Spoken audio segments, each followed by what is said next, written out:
Someone says in Shivaratri one day you should not lie down, this is all nonsense. See, if you were a donkey, I would not ask you to keep your spine erect. Nothing wrong with a donkey, just differently abled. There is no scriptural evidence about this at all, nor have anybody spoken, and nor is our experience. Well, how many scriptures have you read? I do not know. That is foolish to say that. Have you seen Anantashaina Ranganath Swami is lying down? You mean his energy is all gone? Anything that you do not know, if you assume that it cannot exist, it means you are wearing the crown of ignorance.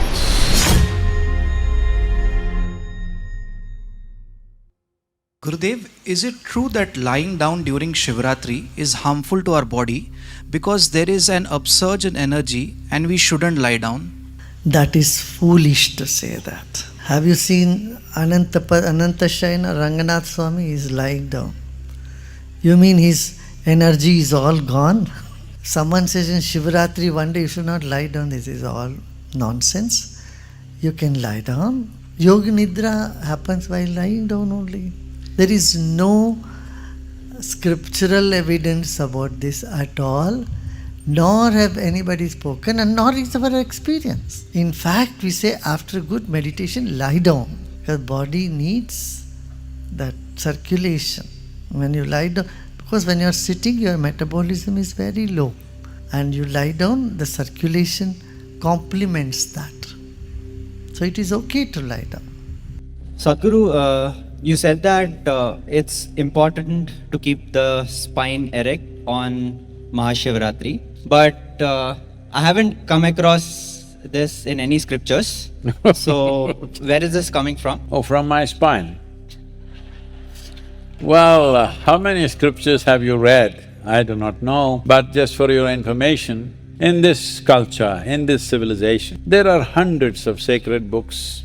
Why hundreds? There are thousands of them. Thousands more were burned down, but still there are thousands of them. I do not know which one you read. There are cultures where they have only one book and they go by that. But here, because there are thousands, nobody has read everything. But I read a book which is a wordless book, which is within me, and because of this, instead of becoming educated, I chose to become enlightened. There is no book in the universe which contains everything. It cannot be. But whatever may be written there, how each individual perceives it and what falls out of it for them is very different. Can I tell you a little story? There was a little boy in Tennessee, an 8-year-old boy. He was sent from this small town in Tennessee, in rural Tennessee, to a good school, a boarding school in East Coast, and he came back for summer vacation. He's just learned to read, so he wants to flip every book that he sees, and there was a family Bible. So he was trying to flip through that. As he was doing this, a leaf which was kept inside the book for a long time, a dry leaf, fell out of the book. He looked at this and screamed, "Mama, Mama, come and see what I found." His mother was in the kitchen. She asked, "What have you found, my son?" She came running to see what. Then she asked, "What is it?" He pointed at the leaf and said, "I found Adam's underwear." So we don't know what you got out of the scripture that you read. So everybody gets their own stuff.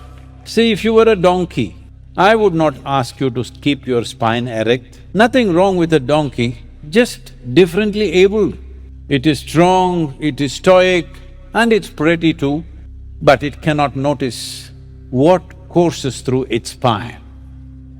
It has a stronger spine than me, it can take much more load and very useful.